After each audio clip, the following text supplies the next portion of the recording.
teams out every Sunday. Fire in our eyes, can't stop our drive.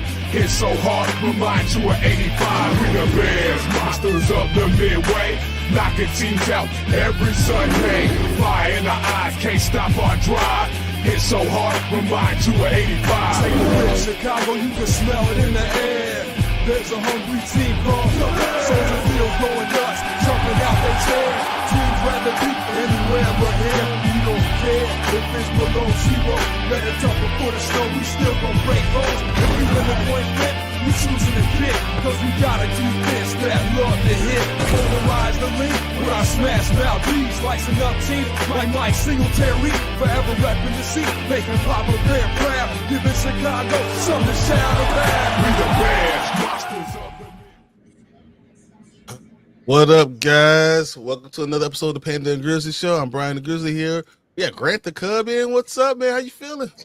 I'm good, man, but another Bears loss. So got to be sticking with this. Another week, talk about something negative about this team, and just ready for the season to be over with at this point. It's terrible to feel that way. I mean, honestly, I'm still looking at other things that we could be doing positively. I was looking forward to seeing what Thomas Brown could bring to the team. The team seemed like they had turned on Nagy on Eberflus, same thing as Nagy on Eberflus, and that they were ready to get him out of the door. And maybe they forgot to play. Maybe they forgot what they're here for. And I'm gonna start off with this. The thing that bothered me the most about watching the game was seeing when the game was over and we scored a touchdown in the third quarter. They're dancing. Yeah, we're down 24-0. You score a touchdown, you're dancing. Why? Like, Rome, what the F are you doing? Why are you so excited? I don't understand it. I mean, we see that happen, and then we see the interception, right? And I know you're happy you finally got an interception. Still, things are going well. You're down 38-13. Why do you care that you had an interception? Now, if you're playing for yourself, then you're excited. So if that's the case, then I understand why Jonathan Owens is happy they got the interception, and he's excited for those things. But if you're playing for a team and you're down, you're getting your ass whooped, then why are you celebrating that? That tells me everything I need to know about this team right now.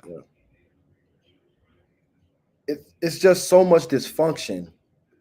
Well, like you said, everybody was talking all week. People going on podcasts. You got Jalen Johnson. You got Cole Kmet talking about some new energy in the building. You got different things going on with the Eric Washington calling the plays now.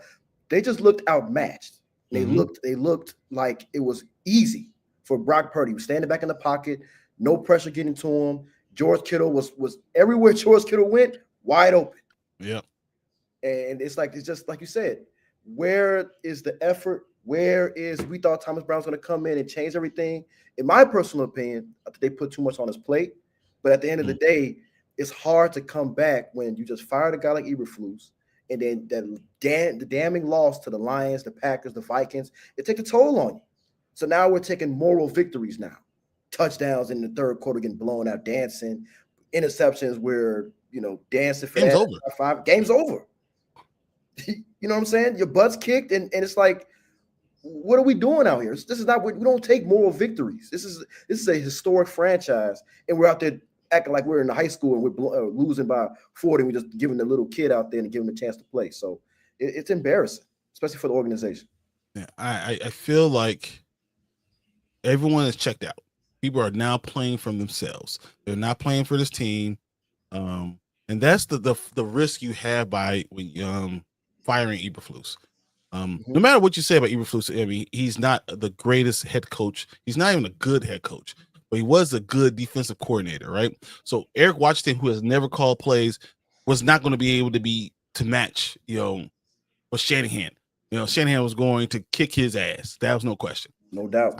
Thomas Brown, I was a little expecting him to do a better job. But the problem is Caleb Williams is being too cautious in the first half. Yeah. He's not trying to fit the ball in the first half.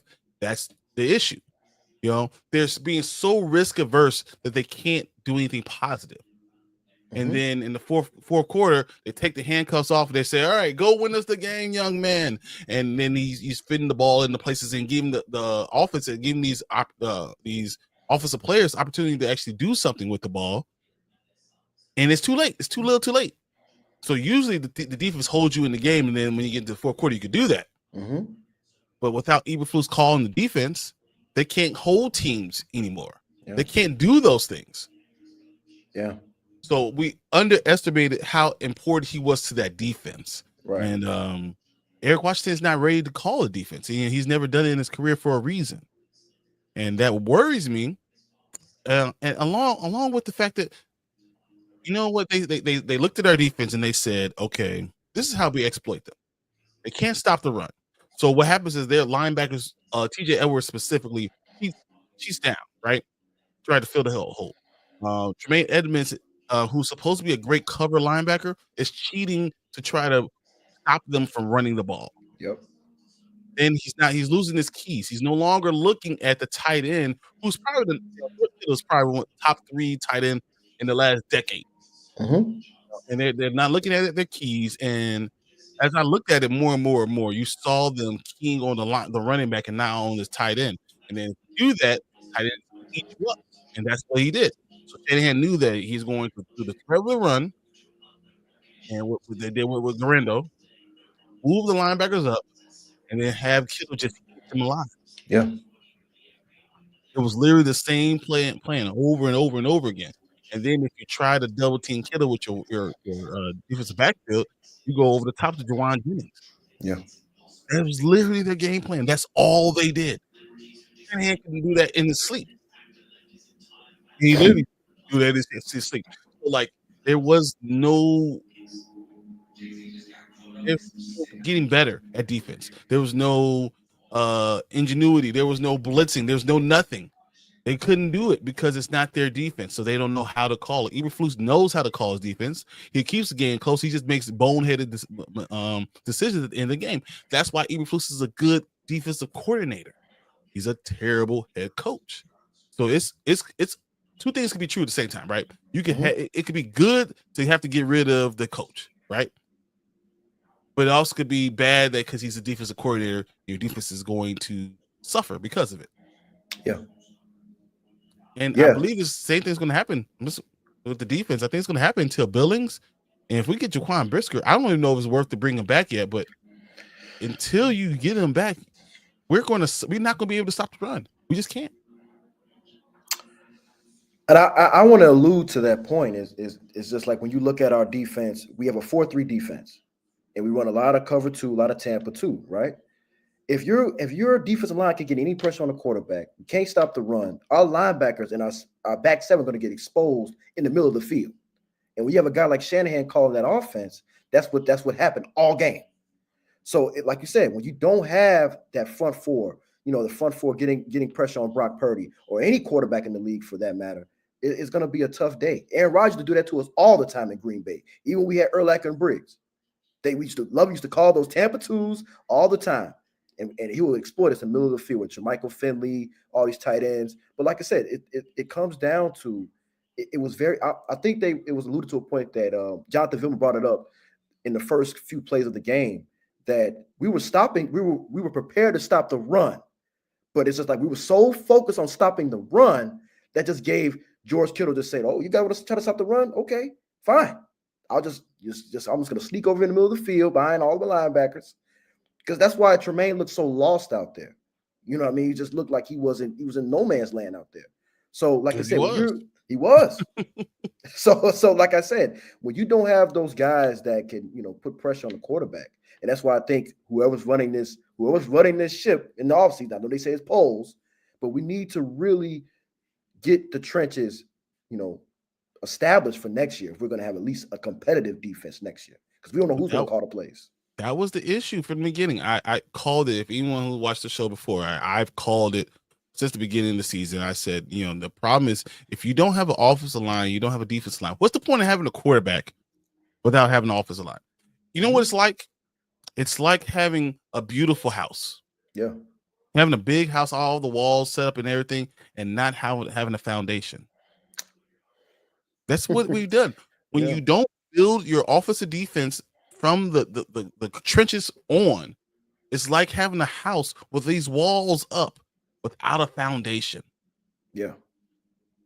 And you know what really made me feel this way? I mean, I think me and Tank talked about this beginning of the season. Mm-hmm. When you have 8 captains and none of them are offensive linemen, That's not good. Or matter of fact, none of them are offense or defensive linemen.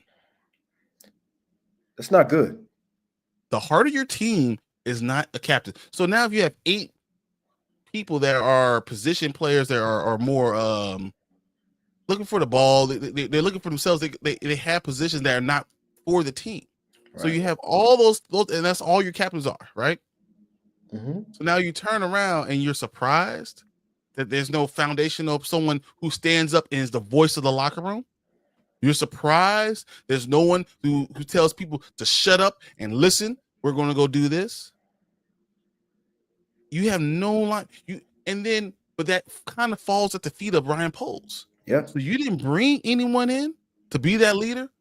You thought Mercedes Lewis from the bench is going to do that tight end, who's also 40. But I mean, if you didn't bring any linemen in there who can command the locker room, like you really, for a man who's an ex-offensive lineman, he really doesn't understand what they are. I heard someone talk about this before. You know, they talked about their offensive line in the early 2000s, the early knots and the teens and everything, and they're talking about Olin Kreutz ran that offensive line. There was no question. Olin Kreutz was going to run that off. He ran the offense. Everything came through him. Let's bring up Peyton Manning. Peyton Manning didn't run the offense. Jeff Saturday did it. Peyton Manning called the plays. He was the guy, but the captain of that offense was Jeff Saturday. Yep. We go on and on and on. Until you get a real captain that's a lineman, you're never going to win. It's funny you say that, man, because I just seen a clip.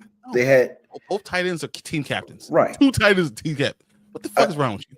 And I just seen a clip where Jeff Saturday and Peyton Manning are bashing heads. Mm-hmm. He's saying, call the offense. He's like, no, you stay over there. I'll stick to my guy. You stay over there. And it's just like they're going back and forth and back. And you could tell that there was a, you know, they had a respect for each other.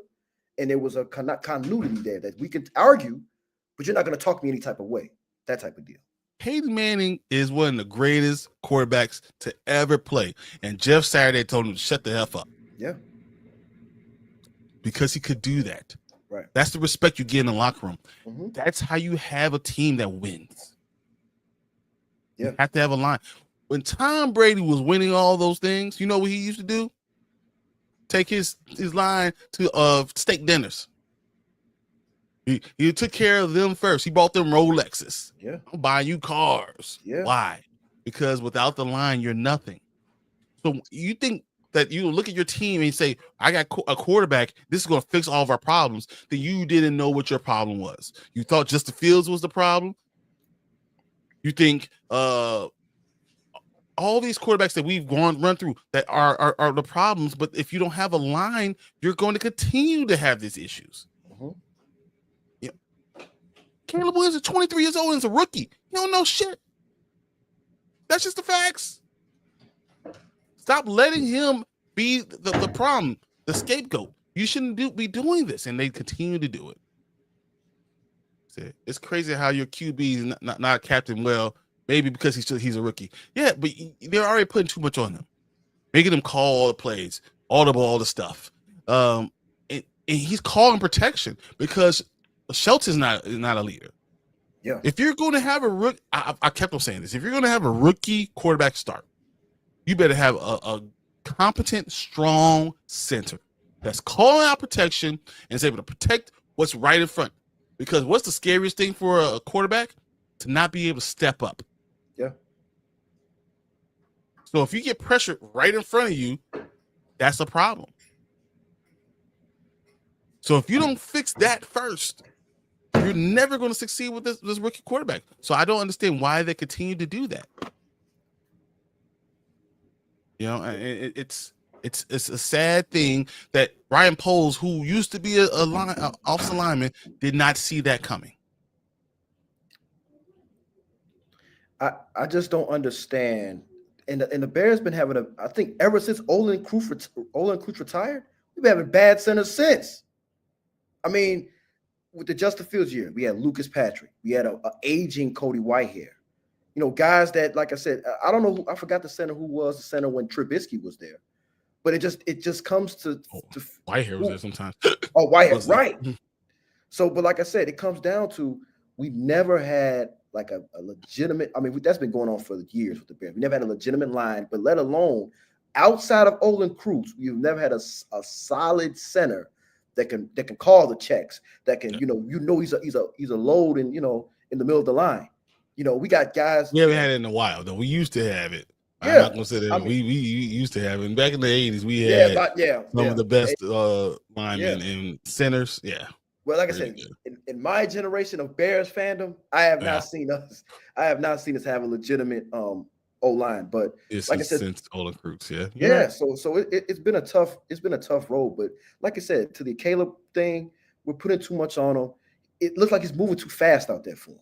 And I think we're just allowing him to, I know you want to make his mistakes to get used to the game, but it's just like making unnecessary check at the line, changing plays, like doing mad stuff. It's like, come on, like, let him be a rookie. You've alluded to this before.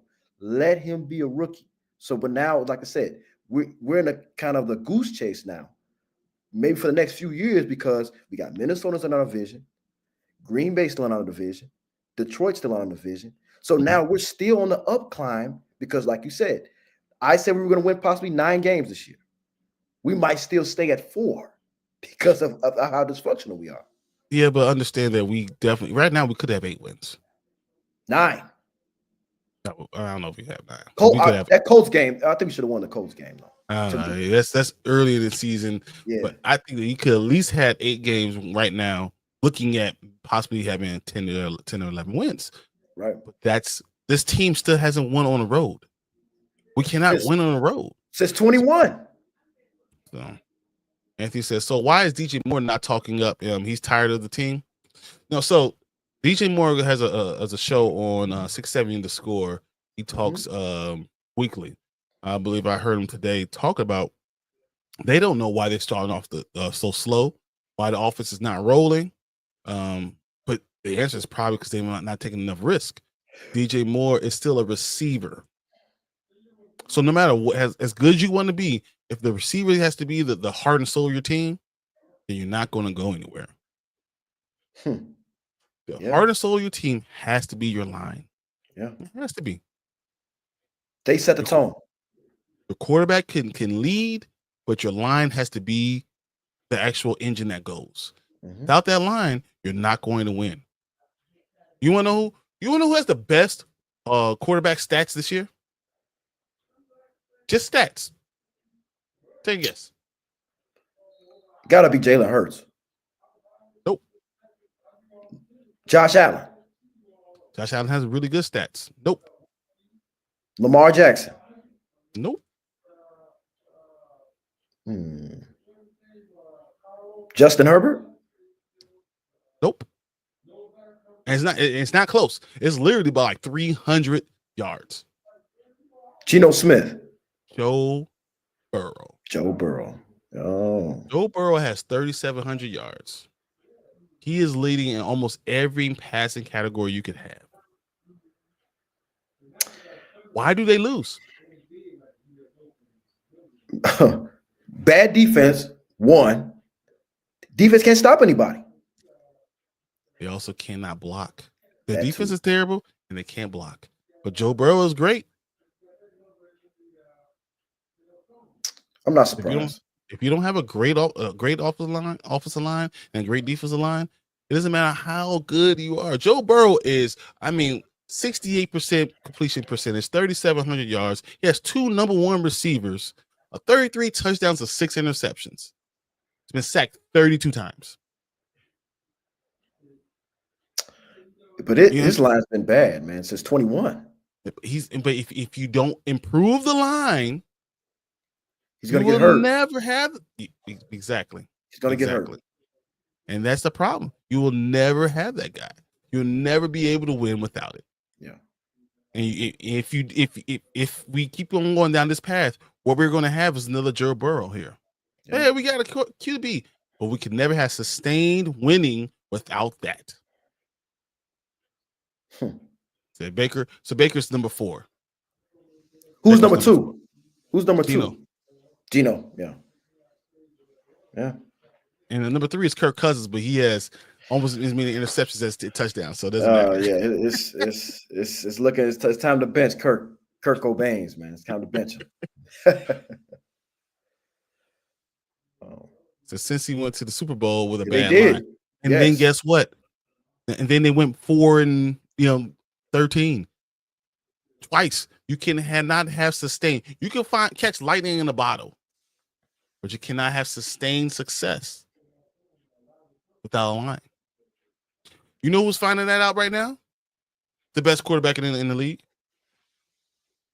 Patrick Mahomes would have another Super Bowl, right? If his line he lost both his guards and his tackle, he would have another Super Bowl. Tom Brady wouldn't have won that year. But because their line was terrible, he lost. Now they're barely beating teams because their line is not as good. Because he can't drop back. It doesn't matter how good of a quarterback you are if you don't have a line. There's so many examples of it, and you see what happens when you do have a good line. Jared Goff, who is not nearly as talented as any of those guys, but he has a great line, and now he's killing it. Throwing for 3,300 yards, 25 touchdowns, 10 interceptions. He has a great line. It's just what it is. When you have a good line, Sam, the man Darnold, throwing for almost 3,300 yards, 28 touchdowns, 10 interceptions. Why? Because he has someone blocking him from a left tackle. So you need the receivers, but if the receivers do no good for you if you don't have the line, if you don't have time. So Ryan Poles, listen up. Fix the line. None of the other shit matters. You're probably going to have 3 picks in the top 40. Fix the damn line. Okay. So that's just the team. Now, how do we do for coaching? I think from top to bottom, F. If he had the grade, F for all of them. Yep. Look outmatched. Looked like completely outmatched. Mm-hmm. Like it just from just the looks on people's face on the sideline, it just was, like I said, moving too fast for everybody. It made Eberflus look like, wow, maybe we're giving him less credit than what he deserves because how bad the staff looked.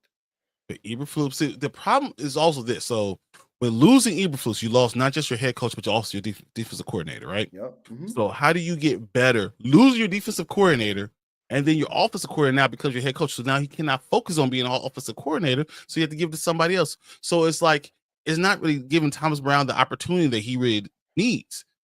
You know, I'm fearful that he's going to figure this out. He's going to stop the bleeding, but he's not going to win as many games as he needs, and we're not going to see the best of him. Yep. You know, but understand when you lost Eberflus, you lost your defensive coordinator. So that's why your defense stunk. Mm-hmm. Then you got a new person trying to be offensive coordinator. Now Thomas Brown is trying to call plays, but he doesn't see it from up top. Chris Beatty does. Yep. And that's why they have to work on that transition. They have to figure out how they're going to be able to find out what the other team is doing, how they're going to communicate. And they got to do this before Monday night. Because, you know, the NFL does not stop. We went from 4-2 and we lost 7 straight games. 7 straight games. Unfortunately, Minnesota is coming up Monday night. 7 p.m. ABC. Prime time. It's not going to stop. Thomas Brown, you got to bring your A game. Your defense has to figure it out. You just played Minnesota. And Eberflus showed you what you need to do. Caleb Williams was outstanding against that defense. If you go in and stink up the joint, you will know this team quit on you. It's over. And we have not won a away game in years, seems like. Well, so I don't know what to tell them. We're going to have problems. A whole lot. And like going to Minnesota, that team is not bad. That team is damn good. And like I said, you got Kevin O'Connell calling plays, and he's transformed Sam Darnold. So, like I said, he can call the offense. And like I said, with the now Eberflus being gone, that game was close. So I can only imagine they're going to be aiming. They left some plays out there on the field, and Justin Jefferson got shut down against us, and he's going to look out for blood when he sees us at home. Hopefully, JJ is ready to play team defense. That's why I'm hoping that they're ready to play team defense. So, I mean, I'm not sure that's what we're going to get. Caleb, that game had over 340 yards passing. It was 32 of 47, 340 yards passing, 2 touchdowns. Yeah. So he had a rating of 103.1 and QBR 77.4. He can play if that was almost all in the second half. Yeah. So if we can have a full game and the defense can just hold them a little bit, then maybe we could play this team. But if not, we're going to be embarrassed on national television. Thomas Brown's going to be embarrassed with his opportunity to be a head coach. And we're going to be looking around at the team and saying, what's wrong with you guys? I want to hope, the game's going to be close. But at the same time, we got to look at reality at this point. Like you said it earlier, team looks checked out. Now, like I said, I don't know what else you could tell these guys because it's been a long season and we still got 4 or 5 games left. Mm-hmm. And like I said, when you got guys that are, doing their own thing and going on these outspoken podcasts and stuff and saying what's going on in the locker room and, not holding anything back, it just shows that, you got the inmates running the asylum pretty much. That might be a problem. Yeah. And there might be with no leader. Oh, but there was a leader that they really respected last year that was there that I think under, with him, this wouldn't have happened. And I think you can allude who I'm talking about because Justin had that team and they respected him. They were going to listen to him. Caleb is still a rookie. I'm always under the impression that Justin Fields would have been better for this team this season. Right. I've said that 1,000 times. I think Justin Fields would be better for this team this season. I think Caleb has the opportunity to be really, really good. But if you don't put the right pieces around him, you don't put a good offensive line around him, you don't put a good coach for him, he's not going to just do these things. He does make outstanding plays once the handcuffs are off. But if you don't surround him with the talent, and that doesn't mean receivers, that doesn't mean running back. That means you have to actually put a line there with a good defense. I don't know if he can. Yeah. Anthony says, you got 4 games left. Are you winning anyone? Are we going to win even one of these games? What do you think? The only game I could see us possibly winning is probably Seattle. And that's a Thursday night game. The one who's leading their division? That's a game I think we can possibly win. Out of all the games, Seattle's the team that's leaving their division. Yeah. But their division's not that good this year, record-wise. So I could see us beating them. I would say Detroit, but I think we're going to beat Detroit. I don't know. I think we're going to beat Detroit because it's at home. Close. Yeah. It's at home. We play Detroit. We split with Detroit all the time. I think we're going to beat Detroit. And I think we might beat Green Bay, especially if it's to knock them out of the playoffs. If you have played the Green Bay to knock them out of the playoffs, that will be their Super Bowl. Yeah. Jaquan Brisker will come back. Andrew Billings will come back. That you will get the best out of that team for one game. Mm-hmm. For one game. And I would not be surprised if we did that. Everyone hates them that much. That's how much I hate them. I don't even like to. I don't even wear the color green. The only green I got in my house is this Mighty Ducks jersey. That's literally it. Everything else gets burned. Yeah. I don't like grass. Nothing. But I mean, like I said, I agree with you, man. Green Bay, anytime I see the Packer logo anywhere near me, I go the other way, or any type of Packers jersey when I'm in the city. It's just like I said, I just can't stand them. I can't when it says PAC, I don't want to hear the rest of it. I just don't like them at all. So I want if I had a fire extinguisher, if someone was on fire, they had a Packers jersey on, I'll knock them out. The fire extinguisher, knock. Yeah, I didn't say put them out. I said knock them out. Yeah, yeah. But I could see us beating. We played it. We should have won that game against Green Bay the first time. And the Jordan Love has not been the Jordan Love of we saw last year. He's had injuries, but he's not the same quarterback. Me personally, I always thought he was overrated. I thought it was LaFleur's system that was kind of hiding his weaknesses. Still is to this day. Isn't that what a good coach does? Put a system around to hide your quarterbacks or your leader's weakness. That's what you're supposed to do.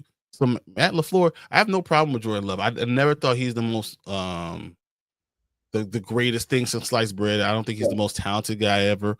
Yeah. I believe that he's with a coach that's going to accentuate his talents, and I don't hate that. I just want them to lose.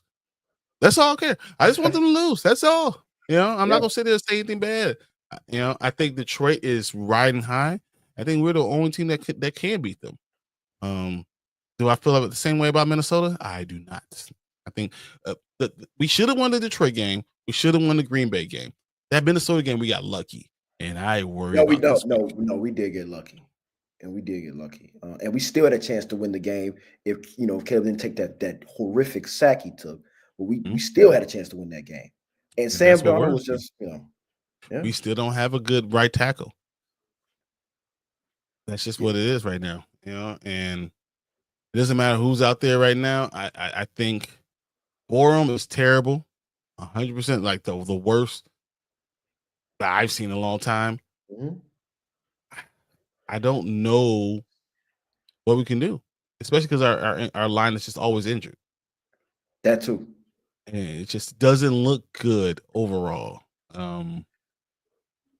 Like I said, I'm just gonna say this too, and I was looking at they was comparing this morning, the last couple of days, comparing Ryan Poles' tenure to Ryan Pace's tenure, and they were comparing that. And to me, like I said, Poles made I think he made a few bad decisions, but Pace had us in cap hell, even though we got Khalil Mack. And the dreadful trading up for Trubisky for no reason, whatever that reason was. But I still think, Poles has, the opportunity to make this team still a juggernaut with the draft picks he does this year. But he missed a lot of opportunities these last couple of years to get offensive linemen. I mean, like I said, I understand that you wanted your quarterback, Caleb. I get that. But you could have the opportunity to really see what you had with Justin. We would have to make this tough decision if you gave him a line from the outskirt instead of just breaking the whole team up and just, seeing what you got, see what you can bring in here. So this next year, like you said, this is can't go bargain shopping this year because all eyes are on you right now. The scapegoat, Eberflus, is gone. All eyes are on you. What are you going to do to fix both sides of the ball? The trenches. What are you going to do? Literally. So I feel like what you really need to do is you need to get a big, stout defensive tackle, and you need to get a really good edge rusher. But you could draft the edge rusher right now. Yeah. But you need to get a stout 3 technique. So you need to go do that. Building shouldn't be the only thing holding your run game together. So you get a good technique, you draft a defensive end, probably the first round pick, defensive end. Then you turn on the offensive side. You have to second round needs to be I will go with a center. Second round center. Yeah. I need a center, and then my second round pick, I'm looking just whoever's the best available, and then I'm going to try to bring a high price free agent that's going to be a leader onto this line. So if I could bring someone at 28 years old that's going to be a great free agent, I'm bringing them in on the line. And even if it's left tackle, that's fine. If I get a left tackle, I have a center. I don't know what I'm going to do with Tevin Jenkins. I might not re-sign Tevin Jenkins. I might just put Matt Pryor there and then put someone else on a left guard. And then go ride with that and see how it works. Because now you have Young and you have a high-priced left tackle. So at least you have someone protecting your center and someone protecting your left tackle. I mean, and those are the two best positions, most hard to find positions. And then I'll find veteran guys that could stay behind them that have played before. You know, you do those things, you could fix the line, and then this team changes. Because the truth is, this team is not. We're 4-9, but we're that much away from being 8-5. Yeah. You know, this team could be good. It can be, but you have to be able to. This is the black and blue division. You have to be able to fight in the trenches. If you can't do that, you're never going to win. So I don't care about getting another tight end. I don't need Gerald Everett. I don't understand why you had to spend money on Gerald Everett. I don't understand, why we're looking at 4 wide receivers. I don't need another wide receiver. Yeah. I don't. I like Keenan Allen. If Keenan Allen wants to come for a decent price, I'll take him. If I'll take him for a decent price, but I have to fix my offensive line because it doesn't matter how many receivers I have if I have no time to throw the damn ball. That's my focus. Let's go back real quick. 2012. We had Jay Cutler, right? We had the franchise QB Jay Cutler. We had Brandon Marshall. We had Alshon Jeffrey, a rookie.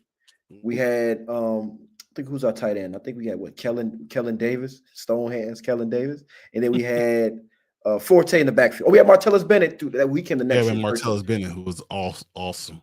So, and that line was okay, but it wasn't where we wanted it to be. And like I said, I think we wasted Cutler's years, even though a lot of the mistakes he made, we wasted a lot of those years because the offensive line was average or below average, especially when Cruz left. So, I mean, like I said, we need to build through the trenches that can help our young QB out because, like you said, we don't want another Joe Burrow situation where he torn ACL his rookie year, injuries, you know what I'm saying? He's always on the ground every time you see him. And it's just like I said, I want a line like Philly. I want a line like in the teams Dallas when they had, Zach Martin in his prime. It was Tyron Smith or whatever, left tackle. We need a line like that. If we could ever get a line like that, like we have too many nice guys on our line. Helping you up when you're on the ground. Hey, I'm sorry. All that stuff. We need guys that are mean, guys that I say, okay, when we play in the Bears, we got that line, But like I said, at the end of the day, it comes down to when we're doing the draft evaluations and we're looking at these linemen, who has a mean streak? And like I said, I'm going to do some dissecting, especially when the draft comes around, of linemen that we could possibly look at that will have mean streaks. If I'm posed, that's one of the top things I'm looking on the list. So, like I said, it comes down to what Bowles wants to do. I've been looking at guys recently, trying to figure out what we should be looking at. Honestly, the best center that we're going to be looking for is a second round grade. There's no one who has this unbelievable great grade. I got 3 guys. Okay, so we got Jake Majors. He's the Texas center, pretty good. Parker Brailford, that's from Alabama. That guy, the 6'2", 290, 4.9 speed. He's a very versatile center. I think he make a really good impact immediately. I would love to get him. I think he's so good that he might end up being the first round. That's my worry. Okay. But someone I'm looking at, we could probably get the second round would be like Logan Jones, Jake Slaughter. Logan Jones is really interesting because he's really athletic and he's powerful too. I mean, Iowa is known for running the ball. I wouldn't mind seeing that. We got T in the building. What's up, T? What's up, T? How you doing, man? T is my boy from the Spoiler Kings all the time, so I appreciate you jumping in here, man. Checking us out. Always. But I would go center there, and I told you, give me a good left tackle. If I could get a solid left tackle, solid center, defensive end, 3 technique, you fix everything. That's what you need. You need it that way. And Would you all your, I don't care if all his picks are freaking linemen. linemen? Hey, I'm seeing mock drafts already. All linemen. Just dropping to say hi, how much I hate football. I appreciate you, T-Man. I still appreciate it. Yeah. What do you think about that left tackle from LSU? I saw a couple things on him. First round grade on him. Would you replace Braxton Jones with him? But you're bringing in a young guy. So unless you're an all-star, I can't say yes, I want it once you have. I need to know that you are already an unbelievable player. You have to be the best. Like Joe Alt, I knew what he was. So I was happy with him. You know, if I'm going for tackle, if I really wanted someone for tackle, I probably would go with I like Will Campbell because his technique and his footwork. I'll probably go Kelvin Banks, the offensive tackle from Texas. Okay. You know, and he's actually could be your left tackle or right tackle, but he's probably be a left tackle here. I'll probably go with Kelvin Banks. He'll probably be my number one. But Josh Simmons is also interesting.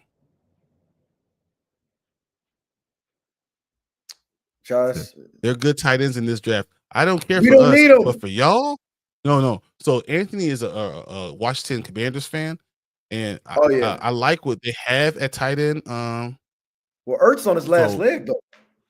Yeah, but what's their Sino? They drafted him this year. I think that he's decent if he can catch the ball. I like him. Is it a note or something like that? Oh, I like him. Okay. Yeah.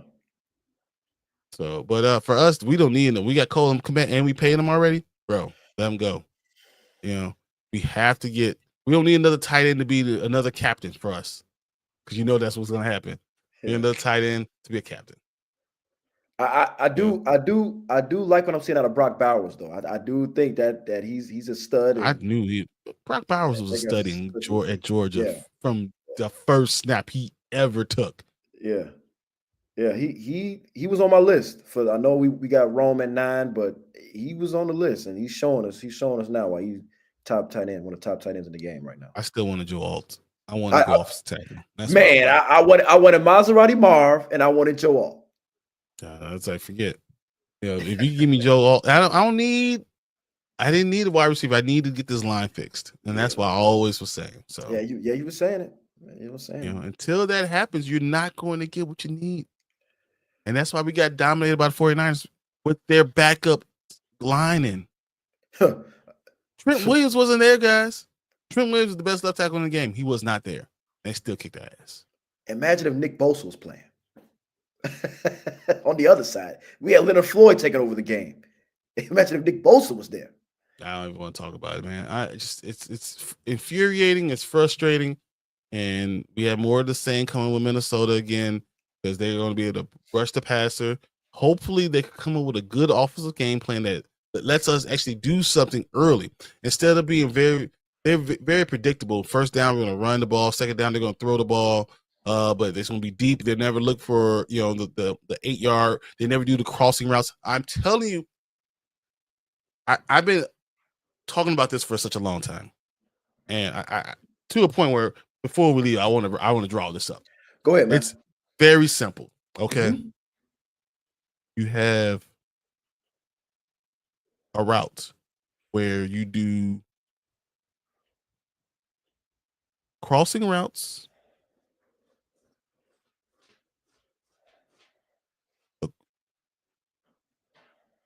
This is a simple combination. All right. Very simple. Yeah. My favorite Madden plays. Corner post, whatever you want to do. You can do a clear. You can do a clear out here. You can do corner here. You always have your back coming out to the flats, and you have a drag route. Probably your fastest receiver as a drag route across the middle of the field. Because if all this stuff is gone, if all this stuff is done, the drag route works because no one can stay with a receiver that's fast running across the middle of the field, and your quarterback comes back and just throws the ball because it's right in front of the quarterback in the middle of the play. Yet we have never done this play. We have never done it. It is a staple in everybody's playbook, but we don't do it. And it drives me nuts that we don't do large drag routes across the field because you can't defend it. You can't defend it. So until they figure that out, I don't know what to tell them. I don't know. I don't know what to tell you. And my last point is, I still think kind of the personnel is still kind of wrong. We still got Keenan Allen running corners and running deep routes and stuff like that. Well, we got Roma Dunze because you run those clears to get DJ Moore open. We got Keenan Allen running those, and he's slow. And like I said, I think for us, for that play like that to work, the personnel has to be right. Shane Waldron was getting that wrong throughout the year. On all 22s, while watching the QB school, he was saying it, like, what is going on with this personnel? Why is this guy here? And why is this guy over here? And why is Roma Dunze not on the field running deep clears? We got Keenan Allen running deep clears, and they wonder why everything's getting clogged up. Guys are in the same space. It's, like I said, it just looks all out of whack. That's just not knowing your personnel. And like I said, Thomas Brown has done a pretty decent job when calling the plays as an OC, getting the guys in there. But I'm still, like in the 49ers, I'm still seeing guys. It was a play they had where they had Kmet, Keenan Allen, DJ Moore, all in the same area, all in the same spot. And Caleb had to take a coverage sack. So, like there's only one guy can defend all of them. Instead of when you turn about, you see Kyle Shanahan on the other side, and George Kittle's wide open because all their guys are in different places. You saw what the 49ers did? So we're going to pass you off. Pass them off to this. We're going to pass them off again. Another zone. Clog up space.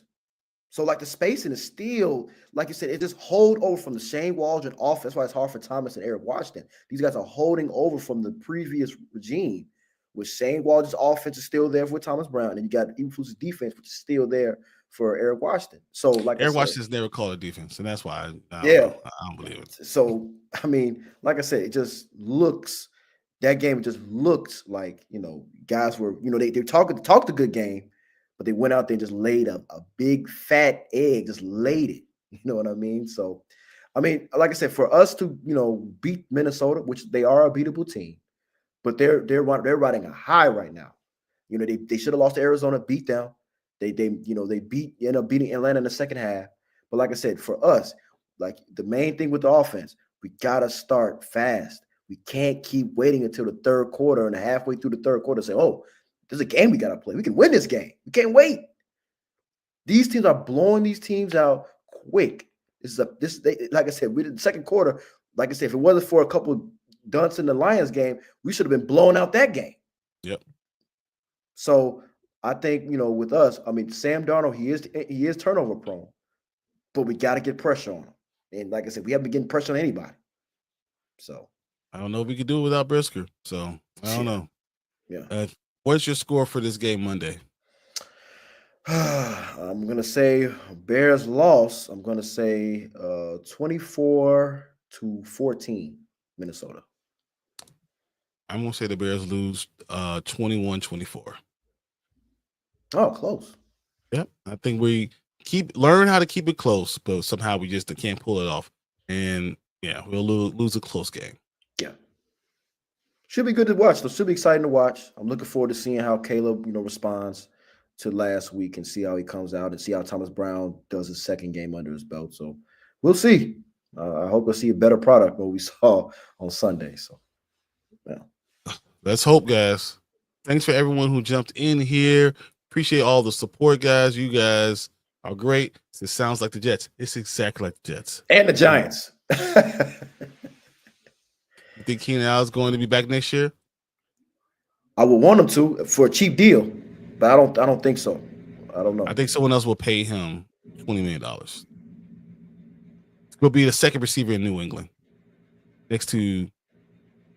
No, it's Jalen Polk. No, you don't know who's going to go there. Who? T. Higgins. T. Higgins is going to be in New England. Actually, Keenan Allen going to support him. That would be bad for Drake May.